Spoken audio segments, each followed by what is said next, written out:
Hello student. आज हम लोग काइनेटिक थ्योरी ऑफ गैसेस के दो क्वेश्चंस और सॉल्व करते हैं और कोशिश करते हैं कॉन्सेप्ट्स लेने की।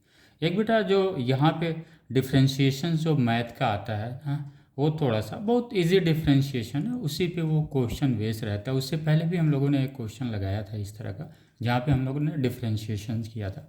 और डिफरेंशिएशन होता कहाँ पे है, जहाँ बेटा दो वेरिएबल होते हैं, जैसे डी वाई डी एक्स में क्या था, एक एक्स एक्सिस पे वेरी कर रहा था और दूसरा एक वाई एक्सिस, तभी तो इसको डी वाई डी एक्स बोलते थे।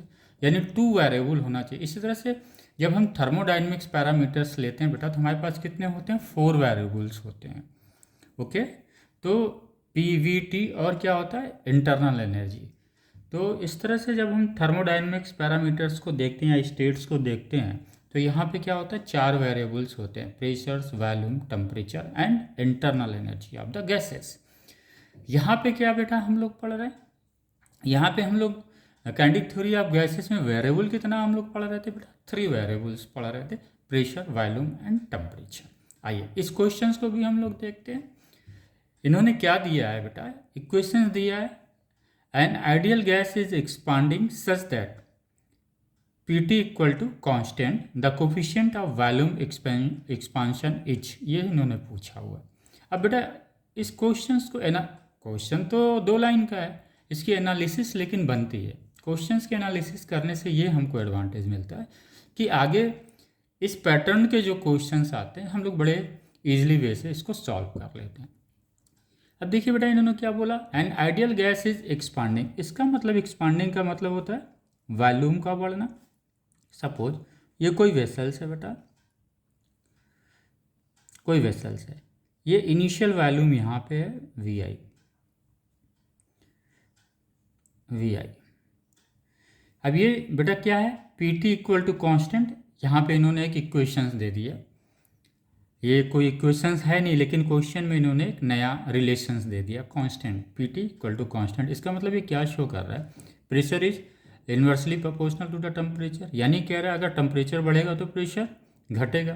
ये क्वेश्चंस में कह रहा है, actually it is not to be, क्योंकि हम लोगों ने जो एन आइडियल गैस पढ़ा हुआ था इक्वेशन, उसमें क्या था, P V equal to N R T, pressure is directly proportional to temperature था।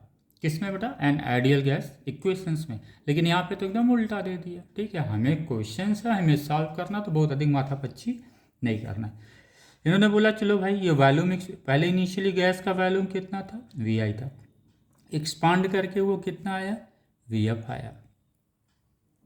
तो बेटा जब ये एक्सपांड करके उसका वी एफ आया तो चेंज इन वॉल्यूम हुआ बेटा, कितना हुआ, D V equal to V F minus V I. यहाँ से हम लोगों ने ले लिया बेटा ये डी वी।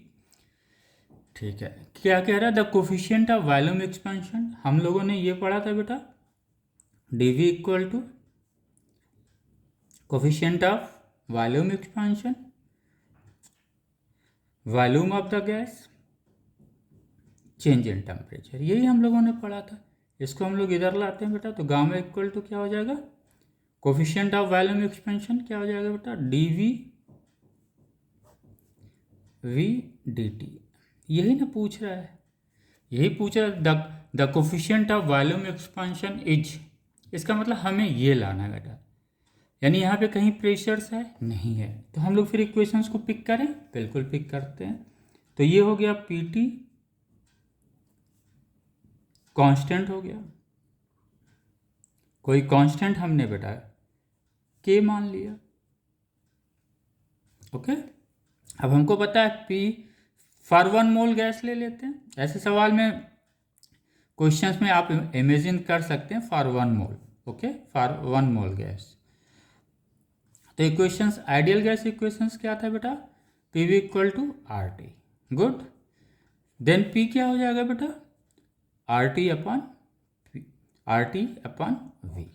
हम यहाँ पे रख दें बेटा पी की जगह ये, तो ये हो गया R T upon V into T, ये क्या हो गया बेटा, कांस्टेंट हो गया। Very good. अब इसको हम लोग ये कर देते हैं, ये कितना हो जाएगा, R T square upon V equal to constant के। अब हमारा उद्देश्य क्या है बेटा, यहाँ पे देखिए टेम्परेचर वेरी कर रहा है, वॉल्यूम वेरी कर रहा है, वॉल्यूम वेरी कर रहा, टेम्परेचर वेरी कर रहा है। ये तो क्लियर हो गया, क्योंकि कांस्टेंट है, आर भी क्या है, कांस्टेंट है। T square is equal to कितना हो जाएगा बेटा, वी। तो यानी इसके रिस्पेक्ट में, वॉल्यूम के रिस्पेक्ट में अगर वी वॉल्यूम चेंज हो रहा है तो टेम्परेचर कितना चेंज हो रहा है बेटा, टी स्क्वायर चेंज हो रहा है। क्लियर। अब हम लोग क्या करें बेटा, हमको क्या चाहिए, डीवी डी चाहिए। हमारे पास दो चीज़ है, या फिर हम इसको ऐसे कर दें, कोई इसमें ये है बेटा, ये हो जाएगा आर अपान के, ये कोई न्यू कांस्टेंट बेटा हमको मिल गया के डैश। सिंपल करने के लिए बेटा हम लोग ऐसा कर रहे हैं, नहीं भी करेंगे तब पर भी आप डिफ्रेंशिएट करके ये चीज़ें, अगर इसको रिवर्स भी नहीं करेंगे बेटा, यहीं से डिफ्रेंशिएट करेंगे तो फिर आपको डिफ्रेंशिएशन किस पे करना पड़ेगा, v के रिस्पेक्ट में करना पड़ेगा, dt अपान dt dv करना पड़ेगा, फिर dv dt को रिवर्स करना। हम यहीं पे कर ले रहे हैं, इजी कर ले रहे हैं।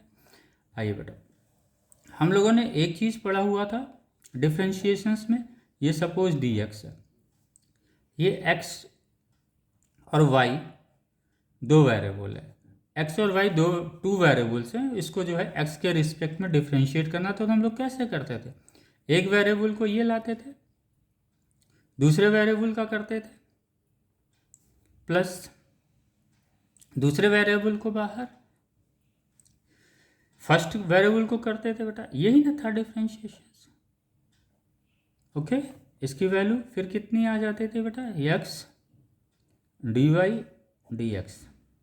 नीट वाले बच्चे बस इतने ही डिफ्रेंशिएशन, आपको बहुत अधिक डिफ्रेंशिएशन नहीं जाना है, आपको सिंगल स्टेप में डिफ्रेंशिएशन आपको कर लेना। dx की वैल्यू कितनी हो जाएगी बेटा, 1 हो जाएगा।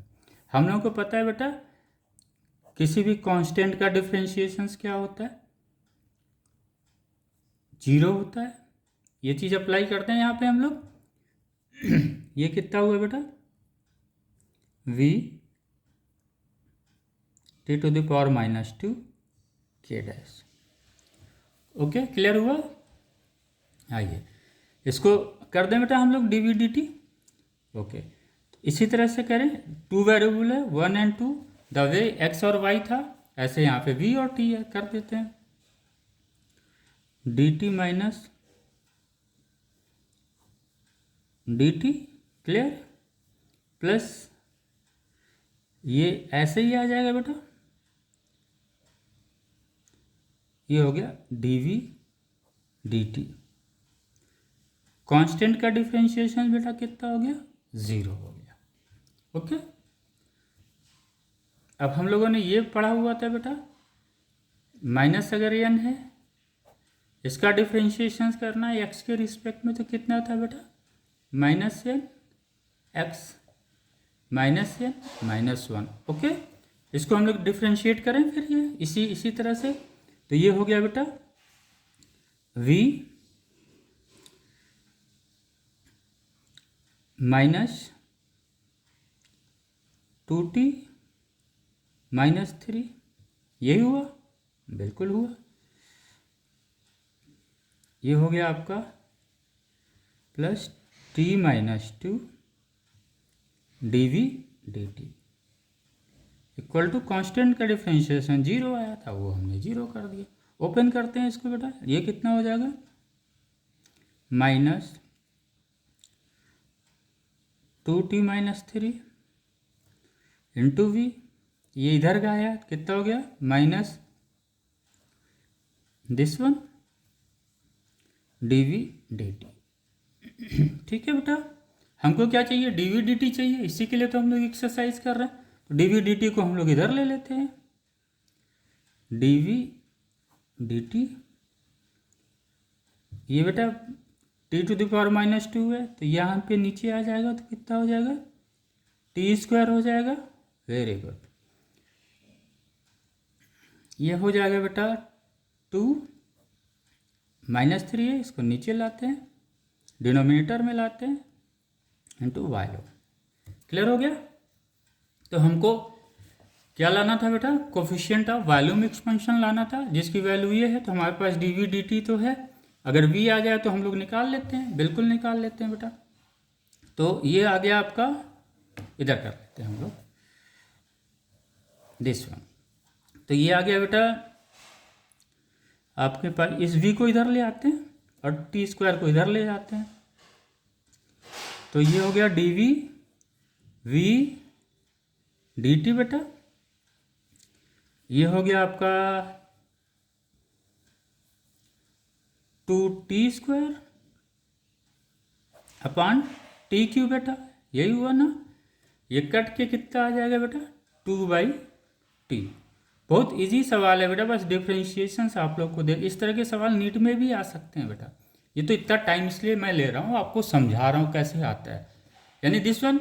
अब ये बेटा देखिए क्वेश्चन कहाँ से आ सकता है, इसमें और क्या क्वेश्चंस बन सकते हैं, इस चीज़ को भी ध्यान रखिए। ये P2 अभी हम लोगों ने इससे पहले पढ़ा था, T⁻² पढ़ा हुआ था, यहाँ पे 2⁸ भी दे सकता है, 2⁸18 T⁻B दे सकता है।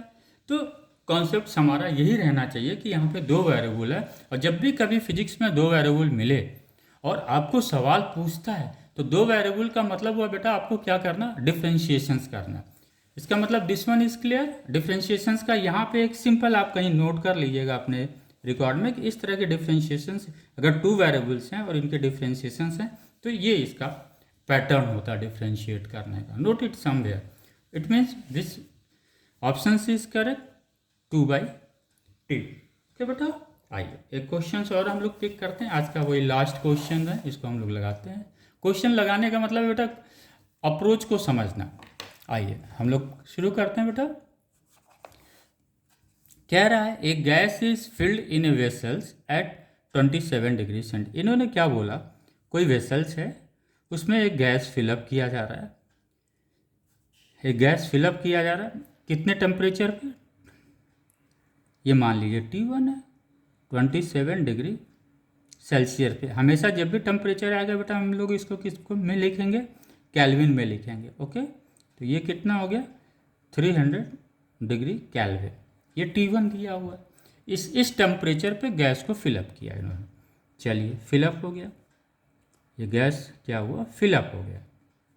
कितने टेम्परेचर पे, इतने टेम्परेचर पे। ओके, अब ये कह रहे हैं अगर इसके टेम्परेचर्स को हम इंक्रीज़ करेंगे तो जाहिर सी बात है अगर हम टेम्परेचर्स को इंक्रीज करेंगे बेटा तो क्या होगा, ये चीज़ें देखनी। अब वो कंडीशंस क्या दिया हुआ, इस कंडीशंस को हम लोग ट्रेस आउट करने की कोशिश, टेम्परेचर तो मिल गया, एक गैस से। अब आइए यहाँ क्वेश्चन से अब आपको और कंडीशंस मिलेंगे।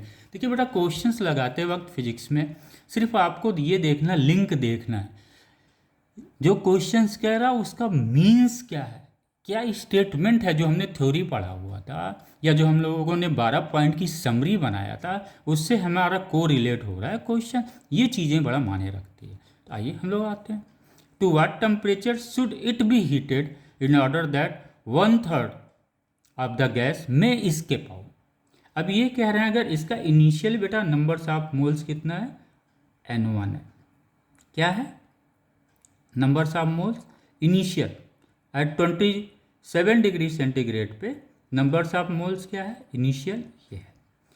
ये कह रहे हैं what should it be heated, to what temperature should it be heated. Suppose हम लोग बेटा इसको जो है सेम वॉल्यूम का है, इसको हम लोगों ने हीट किया बेटा, हीट करने के बाद यही पूछ रहे हैं, इसको हम लोग मान लेते हैं T2 टेम्परेचर पे। T2 टेम्परेचर पे ये हुआ कि ये हीट हो रहा है तो इसका कितना स्केप कर गया, गैस कितना स्केप किया। गैस स्केप्स का मतलब कहीं पे भी आया तो बेटा क्या चीज़ स्केप कर रहा है, नंबर्स ऑफ मॉलिक्यूल्स स्केप कर रहा है। इसको हम लोग क्या कह सकते हैं, नंबर्स ऑफ मोल्स कह सकते हैं। ये N2 बेटा क्या है, इनिशियल है, ये फाइनल है एट कितने T2 टेम्परेचर पे। नंबर्स ऑफ मोल्स N2, इस वेसल्स के अंदर कितने मोल, जैसे ये T1 टेम्परेचर पे इतना था, नंबर्स ऑफ मोल्स N1 था, T2 टेम्परेचर पे नंबर्स ऑफ मोल्स कितने बचे बेटा, N2। ये इसके अंदर लाई कर रहा है। बाहर कितना चला गया, स्केप आउट कितना किया बेटा, स्केप आउट कितना किया, एन स्केप कितना हो गया बेटा, एन स्केप कितना हो जाएगा ये जो इनिशियल में से इनिशियल मोल कितना था बेटा, ये था। फाइनल मोल कितना आया, N1 था। फाइनल मोल कितना आया बेटा उसके अंदर, N2। तो जो इसका माइनस करने के बाद जो वैल्यू आएगा वही स्केप करेगा। तो एन स्केप क्या हो जाएगा बेटा, यहाँ हम लिख सकते हैं ना, नंबर्स ऑफ मोल स्केप कितना हो गया बेटा, नंबर्स ऑफ मोल स्केप कितना बता रहा, that 1/3 of the gas may escape out, यानी ये बता रहा है कि जो N1 है उसमें से 1/3 गैस क्या हुआ, स्केप आउट कर गया, बाहर निकल गया। तो हम इस तरह से इसको कर लेंगे बेटा, एन स्केप हमको पता चल गया। तो जब हमको एन स्केप पता चल गया तो हम N2 निकाल लेंगे, बिल्कुल निकाल लेंगे। हमें N2 ही निकालना है, हम N2 निकाल लेते हैं बेटा।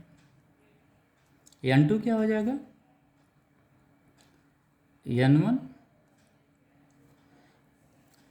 N1 minus N2।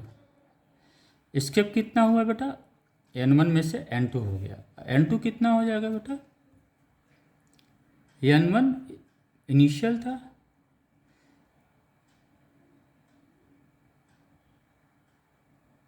Minus N escape, यही हुआ।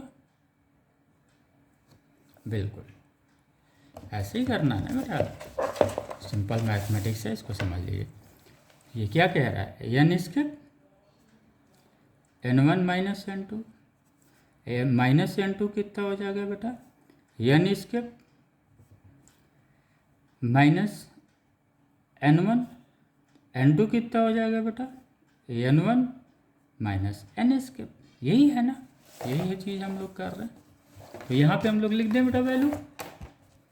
चलिए इजीली इसलिए बेटा स्लो चल रहा हूँ ताकि आपको सिंपल मैथमेटिक्स का क्या होता है, फिजिक्स में आपके कॉन्सेप्ट्स क्लियर पता चला, प्लस माइनस में आपने मिस्टेक कर दिया तो वो मिस्टेक नहीं होना चाहिए।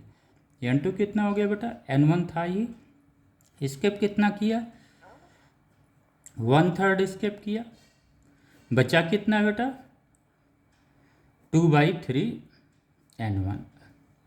आइए अब क्या लेते हैं कॉन्सेप्ट्स हम लोग लेते हैं, आइए कोशिश करते हैं लेने का।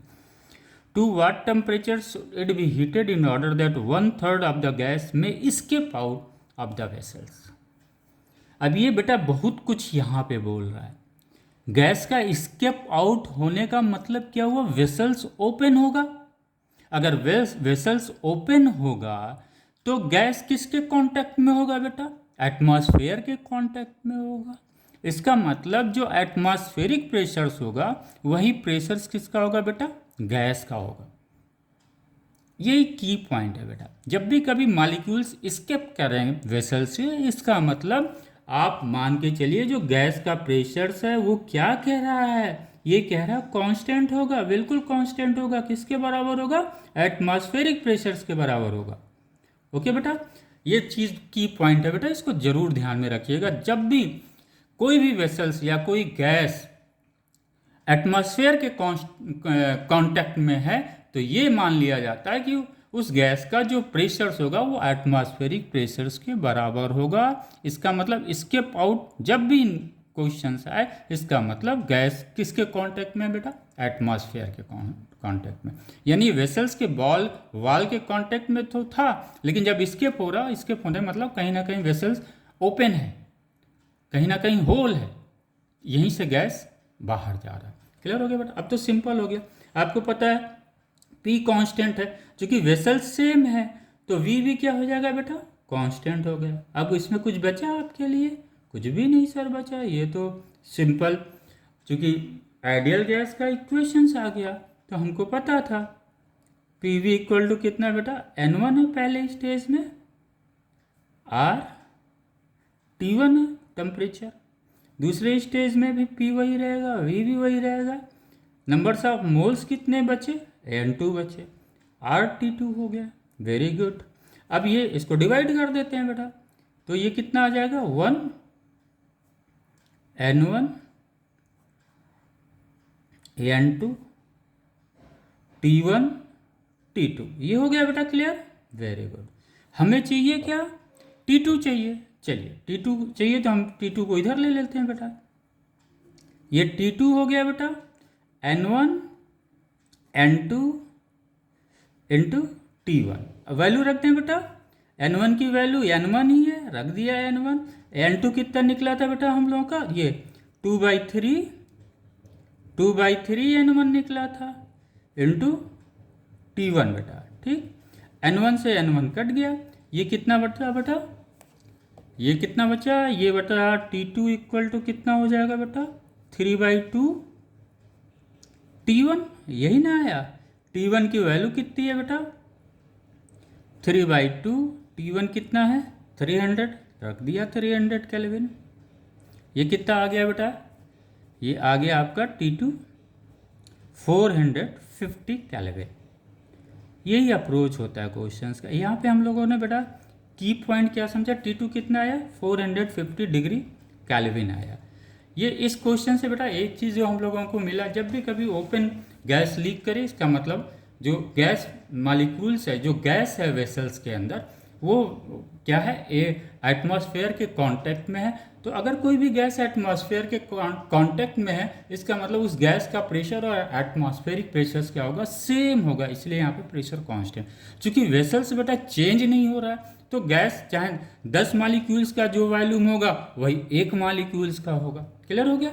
इसलिए जो स्केप आउट करने के बाद ऐसा नहीं दिमाग नहीं आता है इसका तो वॉल्यूम भी कम, नहीं, क्योंकि गैस का वॉल्यूम किस पे डिपेंड करता है, कंटेनर के साइज पे डिपेंड करता है। क्योंकि कंटेनर्स का साइज तो सेम है, तो इसका वॉल्यूम भी क्या होगा, सेम होगा। अगर ये दो कॉन्सेप्ट्स आपके हैं तो इस तरह के क्वेश्चन बेटा इस तरह से सॉल्व किए जाते हैं। तो मैंने सर आज बेटा सिर्फ 2 क्वेश्चंस लगाया, और 2 क्वेश्चंस लगाने में मैं टाइम थोड़ा इसलिए ले रहा हूँ ताकि आपको बेसिक कॉन्सेप्ट भी क्लियर हो जाए, ताकि माइंड में सवाल पिक करते वक्त आपको कोई कन्फ्यूजन्स ना हो बेटा। अब अगला जो हम लोगों का सेशन होगा, अब हम लोग शुरू करेंगे थर्मोडाइनेमिक्स की तरफ जाएंगे आगे। एज यूजुअल आगे थ्योरी पार्ट को हम लोग क्लियर करेंगे, फिर न्यूमेरिकल पार्ट के लिए हम लोग समरी बनाएंगे। सेम पैटर्न, पढ़ाई का क्लास का हम लोग का बेटा पैटर्न सेम होगा। क्वेश्चन हम लोग कब टच करेंगे, जब हम पूरे चैप्टर्स के पॉइंट वाइज हम समरी बना लेंगे। ओके बेटा, जब क्वेश्चंस की समरी कैसे आती है वो बना लेंगे, उसके बाद हम लोग क्वेश्चंस की तरफ जाएंगे। होप बेटा आप लोगों को एंजॉय कर रहे होंगे और चीज़ें समझ में भी आ रही होगी। और इस तरह से हम लोग लगातार एक एक चैप्टर, अभी थर्मोडाइनमिक्स लिया जाएगा, उसके बाद बेटा फिर हम लोग हीट ट्रांसफर्स लेंगे, फिर थर्मल एक्सपांशंस लेंगे। इस तरह से हमारा हीट का पूरा सिलेबस जो है वो ख़त्म हो जाएगा। ओके स्टूडेंट, थैंक यू बेटा।